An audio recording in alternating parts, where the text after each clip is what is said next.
When you move from one continent to another, from Africa, from Uganda, and you come to the United States, there's a culture shock. Huge. Number one, huge culture shock.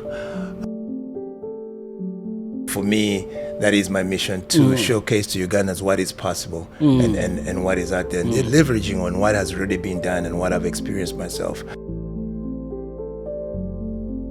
We have an opportunity to really advance ourselves as Ugandans, and if you have something to say it. Don't sit back. Purpose. Purpose. When you find purpose in life, you find meaning to life. With my own personal life, with my child, he's like my son, is my friend. My children are my friends, and that's the approach that I have taken. It's not easy. It's not easy. I think parenting is one of the most challenging things.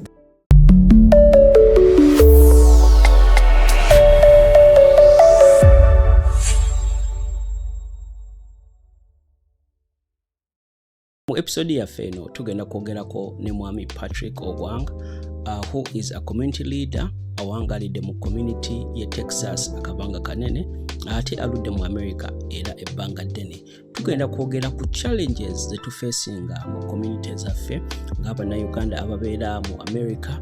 Agenda kwogera ku resources eziri available mu America. Gw'omuntu ajja oba gw'omuntu awangalira mu America, olina bingi by'osobola okuyiga mu bigambo Mr. Patrick Ogwang byayina, era nsuubira ojja funamu kinene.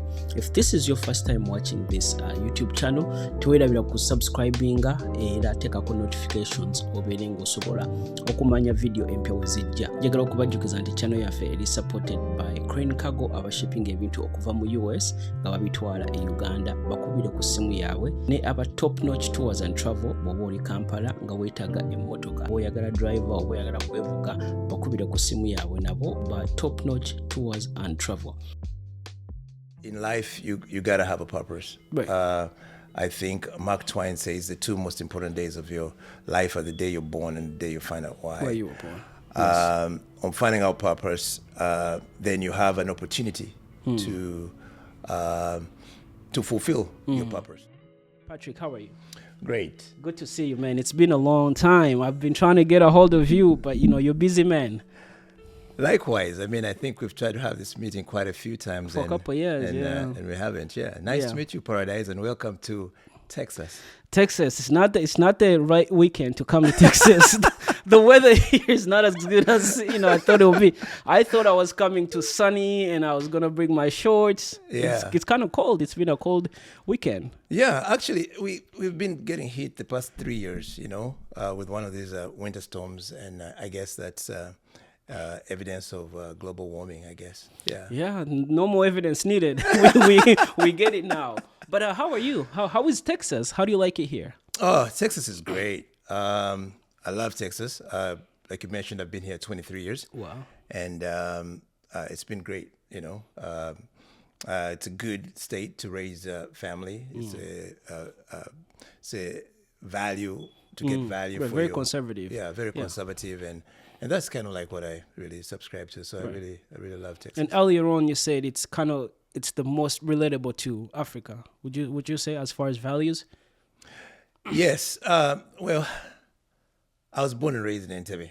Oh, and Entebbe, Uganda yes, is a pretty quiet place, and we have a lot of space. And Texas gives you space. Right. And so that's why I love it. And also the weather. It is predominantly hot, more than it is cold. Right.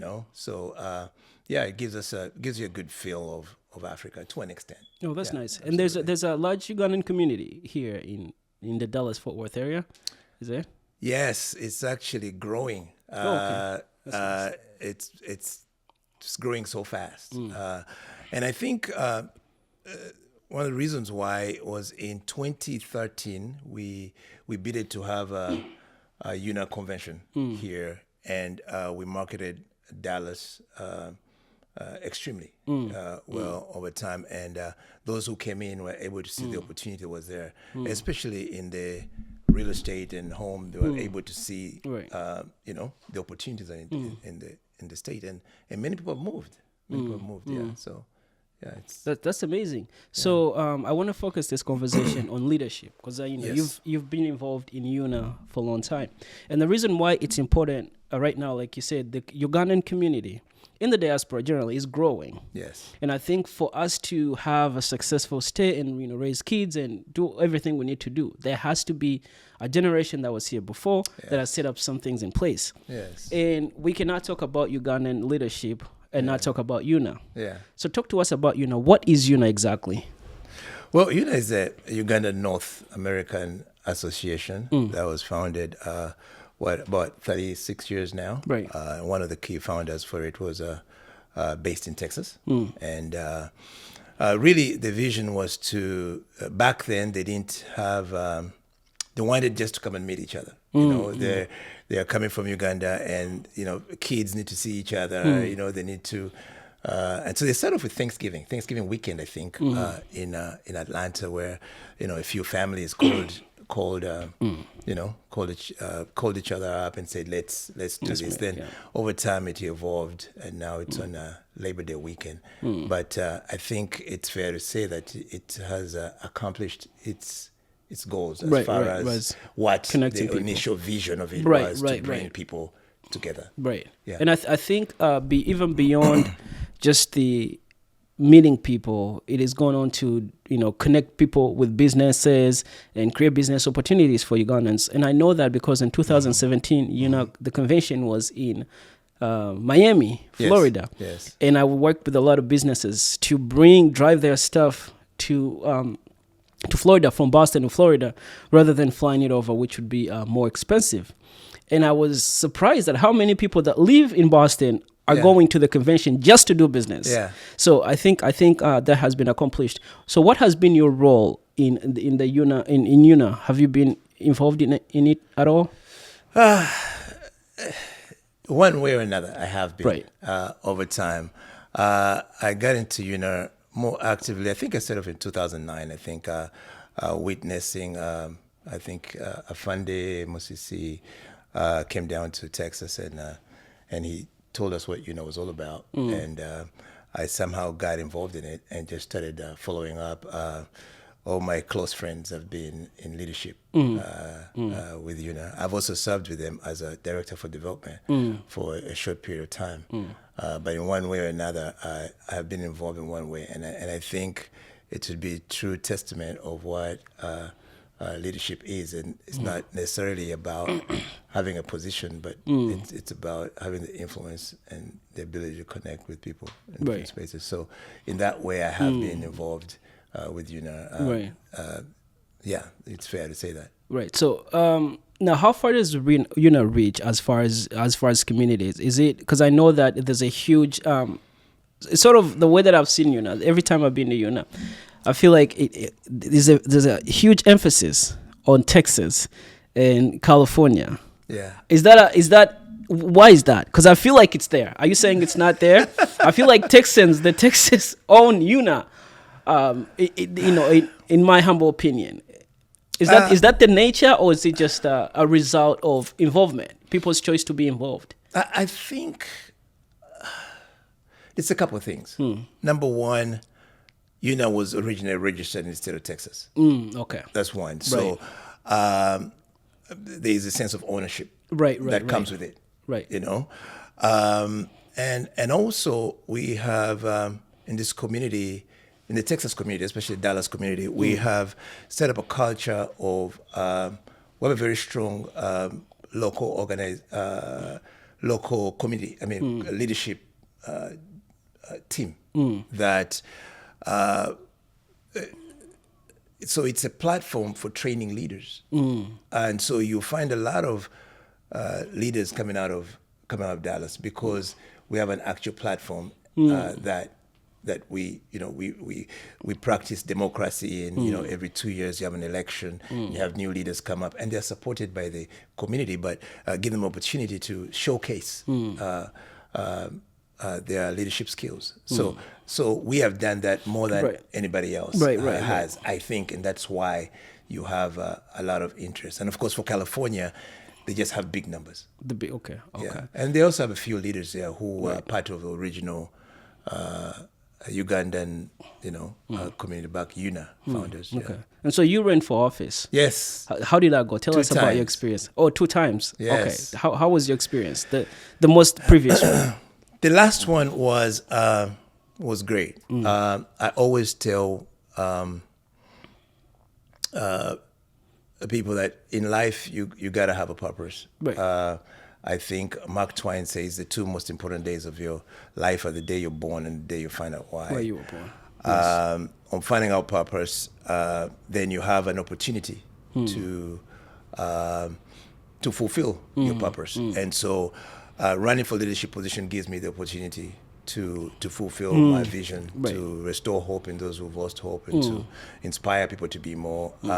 So every opportunity to take that platform and is an opportunity to showcase why is to help another person. So it's the approach of what I've taken as leadership. So the campaigns are kind of like for me it's an event. It's kind of like a pastor goes on the pulpit, a man goes on a mission, right? So for me, that is my mission, to showcase to Ugandans what is possible and what is out there, and leveraging on what has already been done and what I've experienced myself, to say that, hey guys, we can do this. We have an opportunity to really advance ourselves as Ugandans, and if you have something to say it. Don't sit back. Don't wait until it's too late. Come out, be bold, and put your agenda out there. There are those who will subscribe to it, and it's the way you disrupt these narratives. Right. And so yeah. So I've always known you as a leader, even as I follow you, and you do other things which we'll get to. Yeah. I'm just curious, what is in it for you? What drives you to say, oh, you know what, I'm going to start this, I'm going to be involved in this? Because we're in America, everybody's got a ton of things to do. Nobody's got time to waste. Yeah. So you cut out time out of your life for Yes. all these years. Yes. Why? Purpose. Purpose. When you find purpose in life, you find meaning to life, and it makes what you're doing worth it. Right? I love the Ugandan community. I love Uganda. I was born and raised in Uganda, and I see the opportunity that there is for the Ugandan community in the diaspora. I've seen it, I've lived it, I've experienced it, and I just choose not to give up. I choose not to give up on our community. I choose to continue to push the limits on what is possible, and create impact. If I can help another person believe in themselves, to wake up that dream that they have inside of them, to be able to fulfill it, that's a win for the Ugandan community. That's a win for us as people in the diaspora. So that's what really drives me, and to continue to do that. It really brings a lot of satisfaction in fulfilling that. Okay. So first of all, tell me, how does one decide they want to become a president? And 2, what's the process like? Do you fill some paperwork? Who do you talk to? how does this begin? And what's the process like? Who pays for the campaigns? Yes. How do you campaign? Yes. So there are different strategies that you can apply with First of all, you got to have the desire. Right. To want to lead, to serve, right. Because leadership is the Bible says that the greatest among you shall be your servants. So leadership is really servanthood. You gotta want to serve. That's number one. And you could start off with your local community, the area where you are, to make your contribution, and that gives you leverage.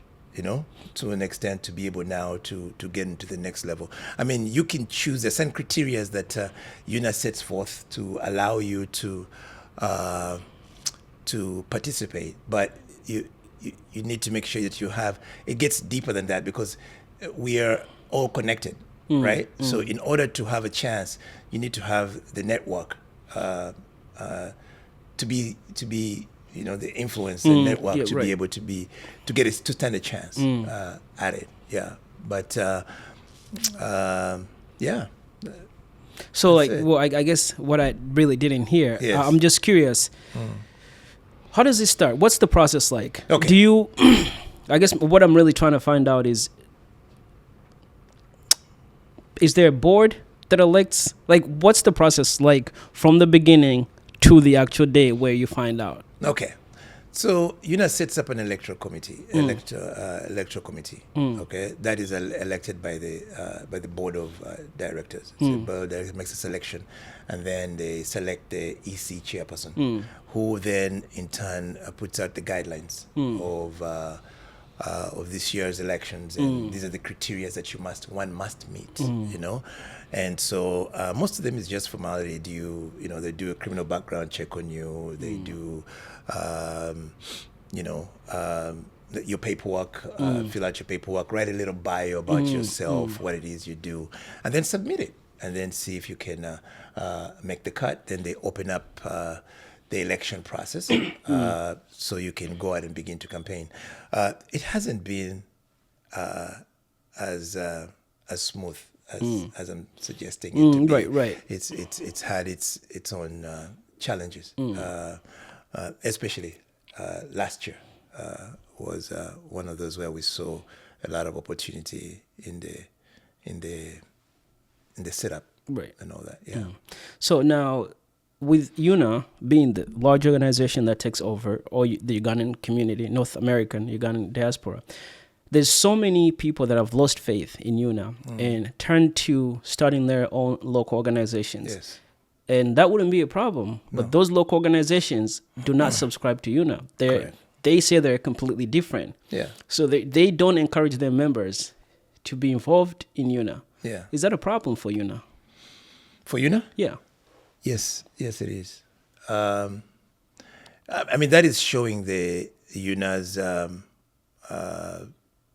weakness in as far as really good leadership, and the organization has become more political rather than really building its fundamentals to make sure that it encompasses every area of the United States. So it is a reflection that there's a lot more work to be done within the organization.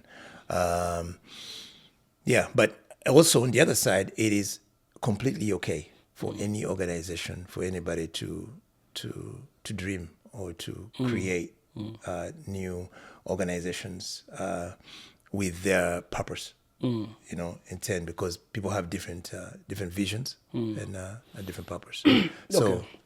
So moving away, because I want to move away from UNA, but Yeah. I think the last thing I want to hear, so with these, and I feel like with these local organizations, they're more able to reach out to the community, the people in their community. And so I guess with you having been a part of UNA and understand the organization pretty well, what can UNA do to work with these organizations that have already been formed and connect them to UNA so that they can provide resources to each other and be able to connect with the local communities? First of all, I think the leadership, how UNA selects its leaders, needs to be changed. Okay, in what way? I think that needs to be restructured. I think we miss those.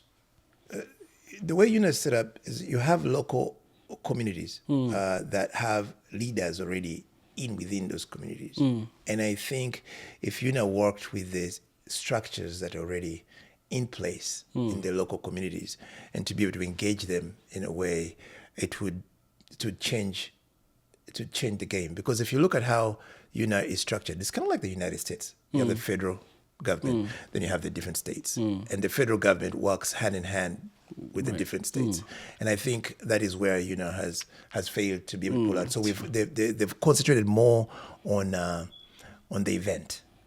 So UNA has now been reduced to an event, which happens. So one weekend event. Event. Right. And I think that's a missed opportunity. But like you said, the organizations are coming up, and I think here in Texas, there's one that is coming up, the Uganda American Diaspora Community, that looks to sort out what UNA is not able to fulfill and bring value to the people. Yeah. So moving away from you now, we're going to talk about some of the things that I would like to see community leaders, talk about or address. So one of the biggest things is obviously immigration. Young people are coming into the United States, and many of them are coming in conditions that are not favorable. Yeah. What in the Dallas community, what's available for those people? They show up here, they don't have any family. The Dallas community has been kind, very kind, and we've built a sense of community around the DFW area, and the organization, the Ugandan UAA DFW, Ugandan American Association of Dallas Fort Worth, has a leadership structure, and the leaders usually, if we identify an issue or someone needs help, there is you make a few phone calls within the community and see who can house that person and who can take care of them, and that has worked very well in Dallas. I don't know if it's just a southern thing that where we are more we do pretty well. calm. No, we're here we go again with the southern bias. Most of the crazy stories seem to come from up north. Oh my God. You southern people hate the liberals. I mean, I'm not a liberal, so but yes. No. I think it's important. Yeah. That's why I feel like the community is important, because something with us, Yes. people get in trouble with the law, get arrested, Yeah. and if a pastor can come out and say, this is my member. Yeah. We've known him for 10 years, Yeah. and the church can back you up. Yeah. In the court, that makes a huge difference. Huge difference. So having those, communities, and we see that those are usually tied to religion. It's Correct. like the Christians and the Muslims, they have their own community. And like we said, I feel like that's where, UNA is missing the opportunity to take that out. Well, not take it out, but bring them together, and connect them to the resources. But also the other thing that's affecting people here in the diaspora that have been here is death. People are dying, and we're finding out, the community finding out that these people did not have any plans. They did not have life insurance. They did not have a will. What do we do with their bodies? Do we bury them here? What did they want to do? Do you find that that's a challenge here in Dallas too? Yes, I think that's a challenge everywhere. I think people go through situations and not really share as much. There's also the stigma of, how am I doing? How can I be perceived as not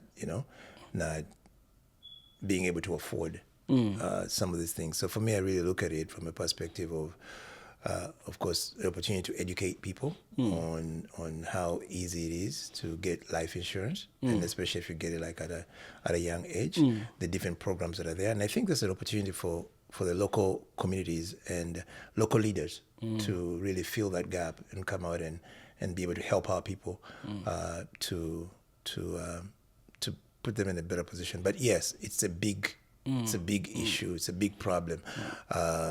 We need a really good approach to solve that. Yeah. So I don't know if it's the same case in Dallas. We know that there's a lot of Ugandans that have been involved in financial education.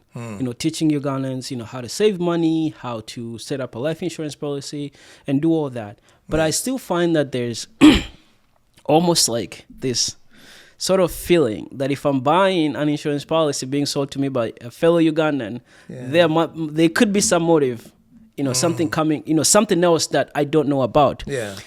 How would you encourage someone? Because I think it's not a debate that everyone should consider getting a life insurance policy. Yeah. What would you say to those Ugandans that are still skeptical? They don't know what to do. Maybe they don't want to work with a fellow Ugandan. Maybe they want the policy, but they don't know where to go. Yeah. How do they go about that? Can I take an opportunity to shout out to all the insurance leaders within the community? Right. I want to shout out to Kudos, Brenda Yombo, who's doing an excellent job with Primerica, Kapale, who's doing a great job also in Kapalaga. Yes. Yeah, Kapalaga was doing a great job also in Boston. And the different leaders is a few pastors down in Houston, Texas, and in California. There's a Roy Kaizi here in DFW who have taken on that responsibility to not to be relentless, to continue to push that within the communities. It takes guts because a lot of times, you're gonna get criticism right at the forefront. Right at the forefront, because the mindset we have as Ugandans is, this guy is trying to advance himself, right, to make some money. Why am I trying to make that person wealthier than theirs? As opposed to taking an approach of, hey, you know what? There's value in what I'm being given. This person is actually coming to help me, not to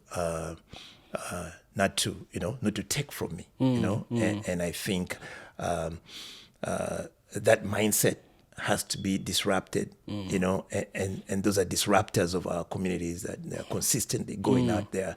I want to encourage them to keep on keeping on. There are some of us out here who are supporting you and encouraging you to keep moving, never give up, just keep pushing it. At some point, everybody will be grateful for the contribution that you made. And I think the diaspora that most people are dreaming about, and I'm sure that anybody that's in leadership, we want a community where Ugandans can, have our own schools, have our own establishments, our own policy insurance companies, our own mechanics, and have all that. And that, I feel like that cannot happen if we don't take care of the life basics. The life basics. Yes. It's like, you're 21 now. Yes. But you're gonna be 30. Correct. And you're gonna be 45. Correct. Getting your insurance, life insurance policy now could be $100. Yes. 5 years from now, it's gonna be $300. Yeah.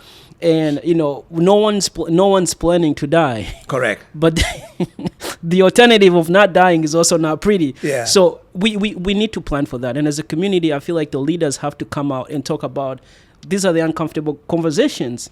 We are making money. Everyone's waking up when you're going and you're making money. You're not realizing you're getting older. Your back is not going to be as strong. No. So I feel like with the leaders, it's important that they keep this in mind and they keep talking about this.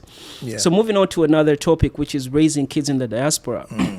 You may or may not have seen, I've had this conversation several times, which sparked from me just finding out that a lot of parents that moved to the diaspora, either with young kids or had the kids here, did not realize the shift that was going to happen as far as raising their kids. And then we find that a lot of parents have, parents and their children have a terrible relationship. They're, bitter to each other. And the parents are saying, well, listen, I'm doing everything that I can do, to put a roof over your head. And the kid's saying, well, the roof over my head is not enough. I need a father. I need a mother. I need you to be here. Talk to us about how different parenting in the diaspora is as opposed to what, a 50-year-old may have seen growing up in Uganda. Wow, that's a very good question. I think when you move from one continent to another, from Africa, from Uganda, and you come to the United States, there's a culture shock. Huge. Number one, huge culture shock, where you yourself as trying to adjust as a person to fit in within society. And so you come with your habits and the way you know how to raise a child from Uganda. And it's not necessarily, even though it's good, it's not applicable. It's not applicable in this setting. It's kind of like someone trying to hammer a round peg into a square hole. You're going to have to tweak it in order to get it to fit. So the children end up going to school where they're taught differently, and then they begin to get influenced and affected in what they see out there and what they've been taught, and this is not exactly what you were taught, right? So you have to be flexible, and it's kind of like water, right? Water, it goes where you kind of guide it. It flows where it's. You have to be that, because if you don't, you could end up losing your child because they don't recognize who you are and what it is that you're setting forth. And you have a busy schedule most of the time. Most of us are out there hustling and going to work and doing this. So you're literally not per se raising your child in the most effective way you would have loved to raise a child. And it's more the community and the everything else out there that is really shaping them. So it's just being aware, being a lot of it, and then just continue to guide them, continue to give them advice, and also get them grounded within setups, like for example church or you know, wherever. Get them into those setups, because they train key values for being able to hold a family together.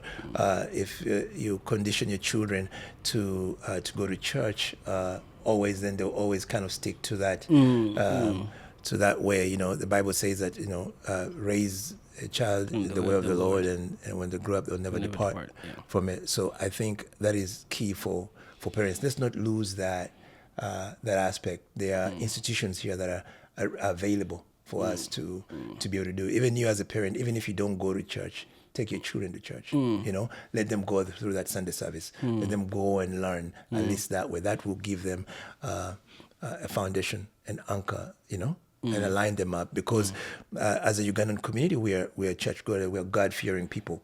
Predominantly God-fearing people, whether and I say church, it could even mean the mosque, you know, any place of worship, whatever you believe in, is you take them there, and then they kind of, you know, the commonalities Uganda has with America. So you want to find those commonalities and then capitalize on them to help your children out. Right. So I feel like there's an opportunity. Yes. That. Maybe not an opportunity, maybe more of a lesson. I found that with having these interviews, and a lot of parents have reached out to me, and I feel like the challenge is finding a balance of where you can be a loving parent and also not be an abusive parent. Be a parent that can allow your child to talk to you. Correct. You know, you might have grown up with a father that you can never talk to.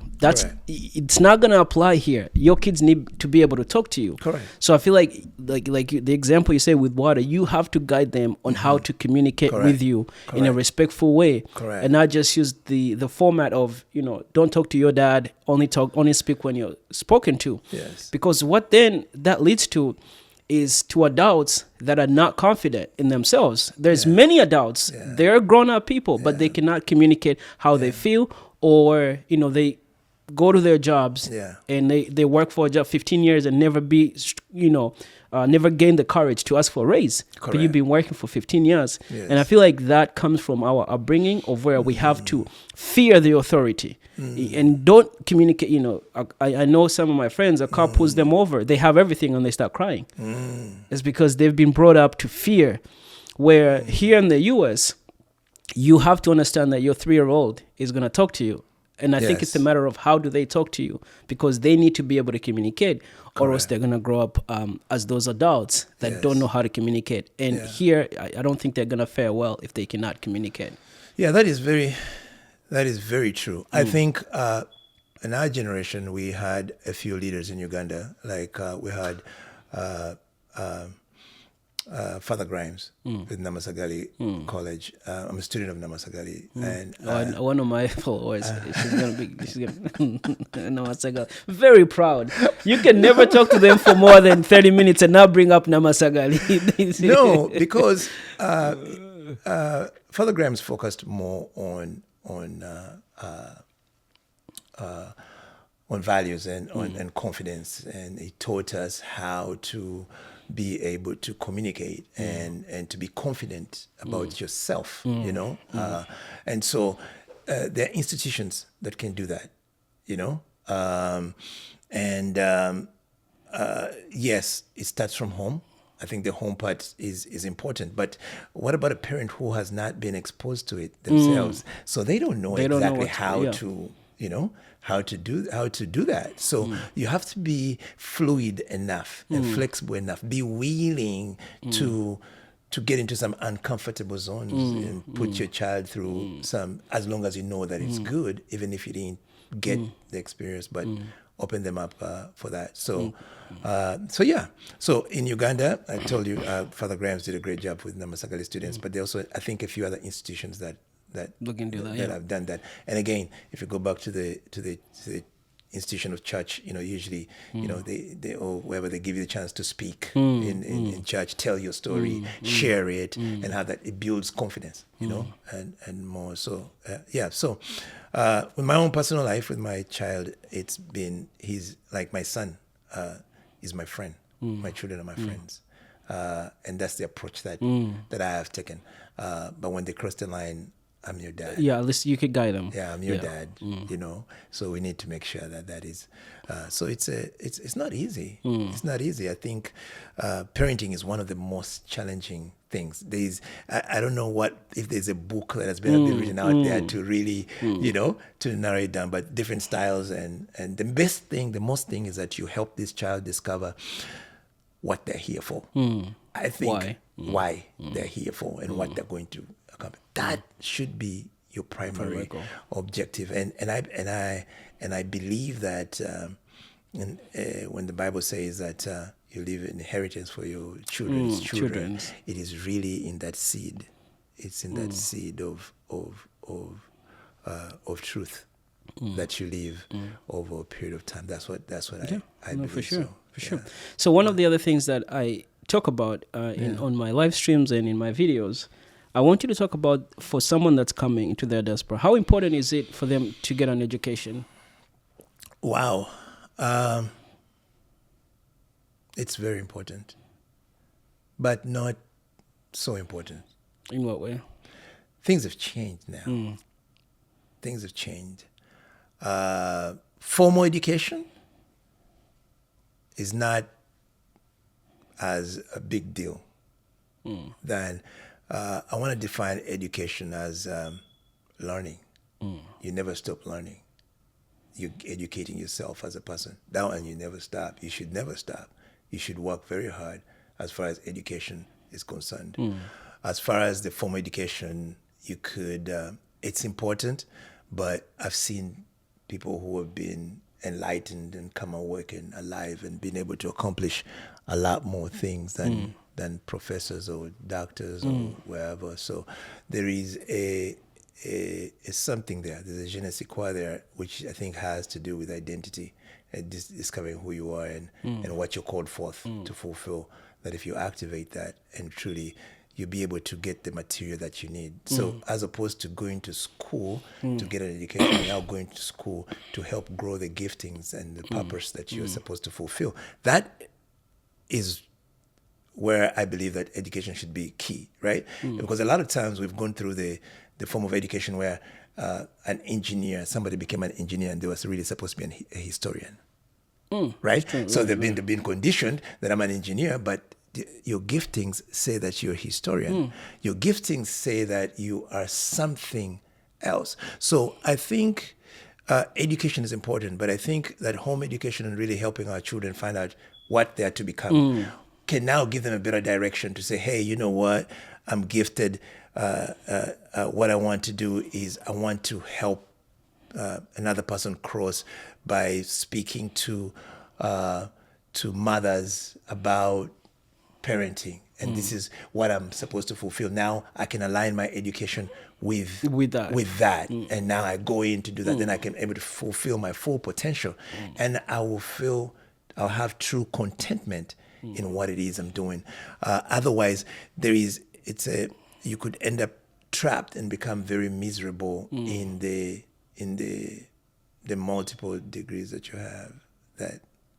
So I really encourage people to discover that first, then going into that way. Yeah. So I actually find that challenging. Yeah. Because in my experience, when you move into the diaspora as someone that just got here, talk about Texas. What's the opportunities as far as working? And for someone that, let's say, just finished campus and is here.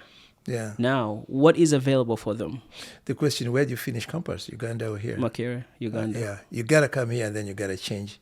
You gotta adjust, right? So you finish campus, Makerere University.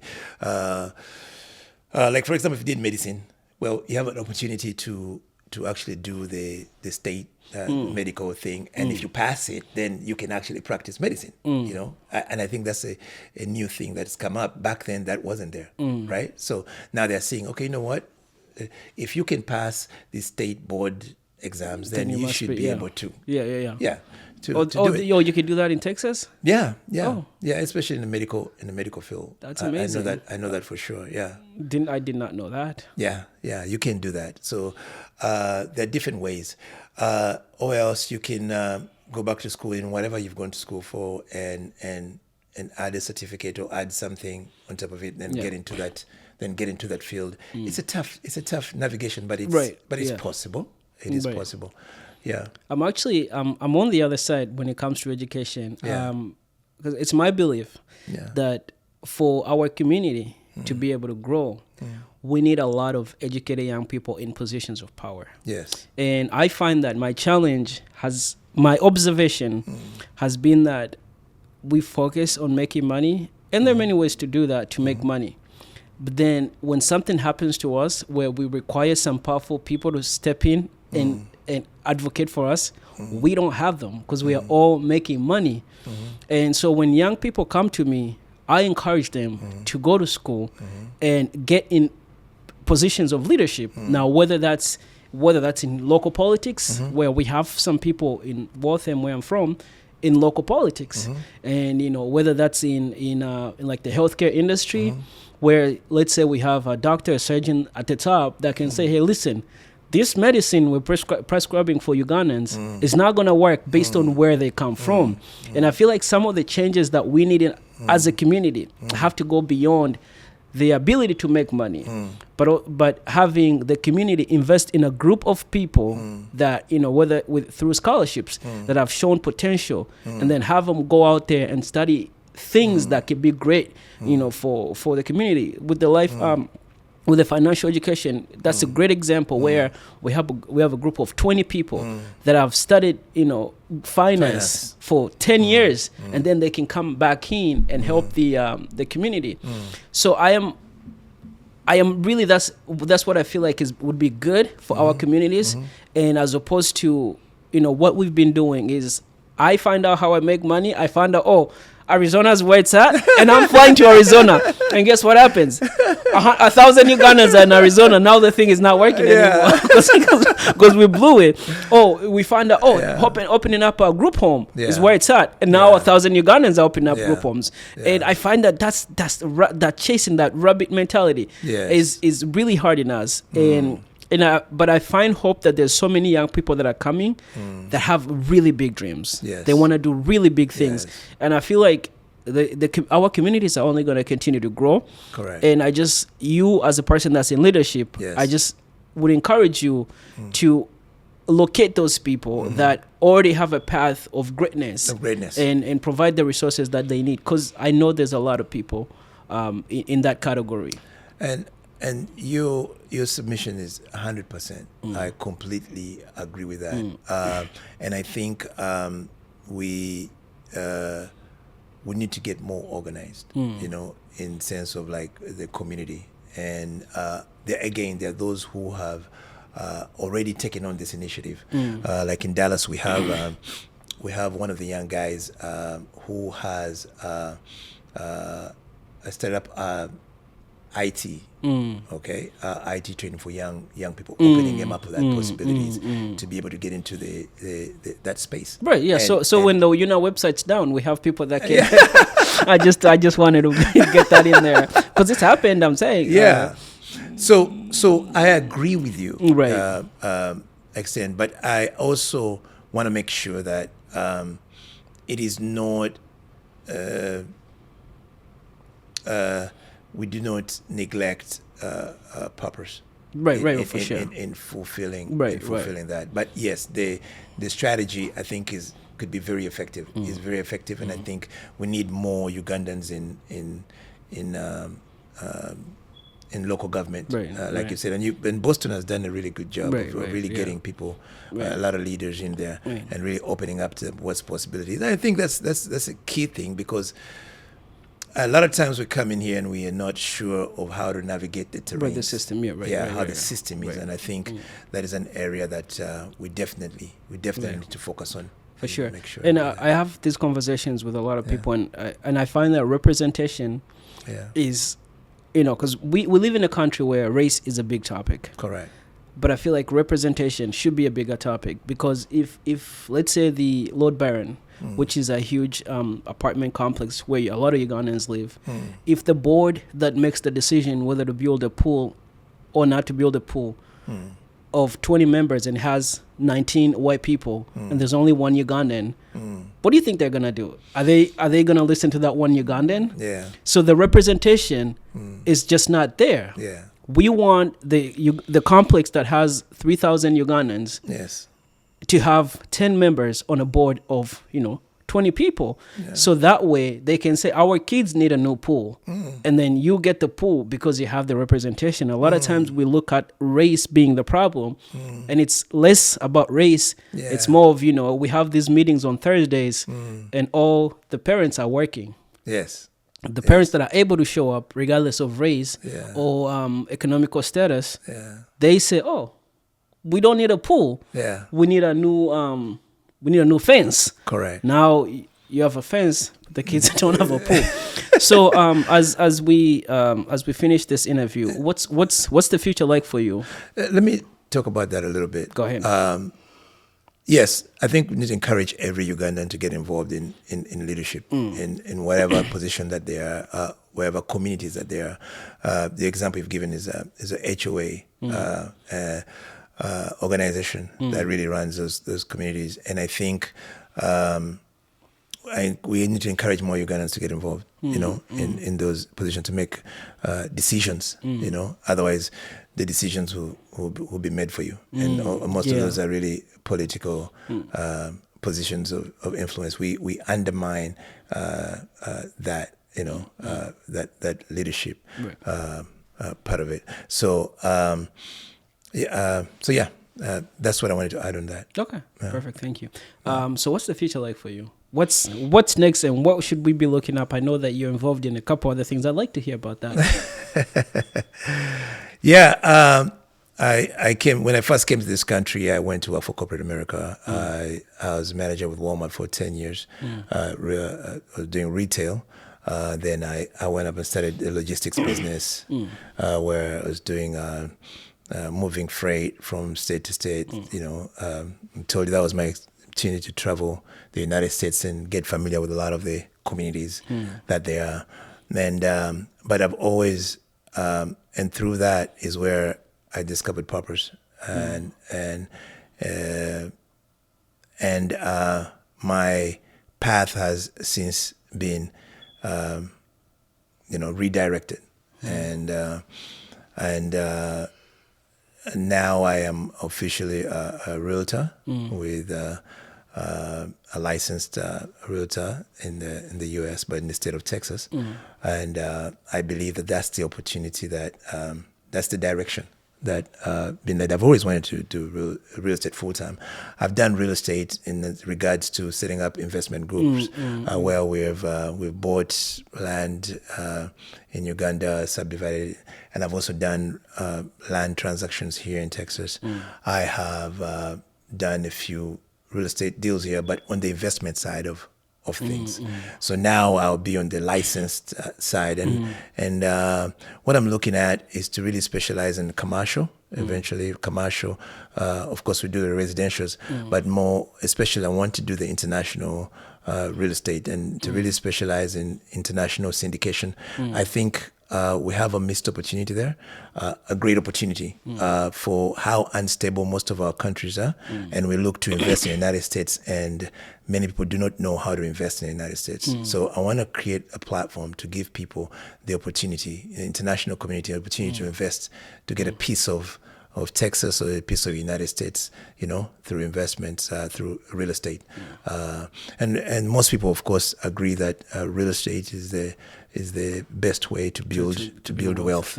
And I agree with that, over that. So, and also the opportunity to organize ourselves here in the diaspora. I've already creating a group of a few realtors here in the U.S. And we're going to see if we can formulate a few vessels or vessels to help ordinary people invest in real estate. The community that those who are interested in business, give them an opportunity to invest through syndication. So we're actively working on that, finding a few opportunities. There's no reason why we don't own apartment complexes. There's no reason why we don't have a Ugandan culture center. There's no reason why we don't have that. That could really help us, and that's part of what I was running with the UNA campaign. So we're organizing ourselves. I'm part of the Ugandan American diaspora community. I'm president of that organization, and really focusing on those aspects to see if we can bring true value to the people. So that's amazing. Thank you so much for your work. And that was one of the inspirations why I had to go to real estate school, just to make sure that I get and learn the knowledge. And that's the education that we're talking about. Right, Get it and then apply it to help your people. All right. Well, thank you so much. Is there anything you'd like to say before we shut this down? Well, thank you. Paradise. Yes. This interview, this interview has been a long time coming. Right. What I'd love to say is that inside each and every one of us is something special. Inside each and every one individual is a purpose, and going to ask each and every one to look deep down inside themselves to figure out what it is that you've been called forth to fulfill, and figure out that puzzle, and it will give you the greatest freedom that you could ever have. And it is written that there is light within a person of light, and it gives light to all those that are in the room. So there's a great opportunity for you out there. Continue to be the light in your space and to be the best example of yourself. I appreciate all that you do. Thank you. You inspired me, because there was a moment in your time where you discovered something about yourself, right? And then you didn't hold back, but you had the courage to follow through with that dream. I think every human being has that, and it doesn't really matter how old you are. But the main thing is that you discover what it is, and then give it forth and fulfill it while you're still here, because that's the greatest question we all have to ask, is the question of destiny. Is what am I here to fulfill, and get the courage to live it. It's not an easy ride, but it's worth every single bit of it. I appreciate it. Yeah. Thank you so much, guys, for watching. As always, don't forget to like, share, subscribe. And was there anything else? Yeah. And as always, continue to aspire to be more. Exactly. Aspire to be more. I'll see you guys in the next video.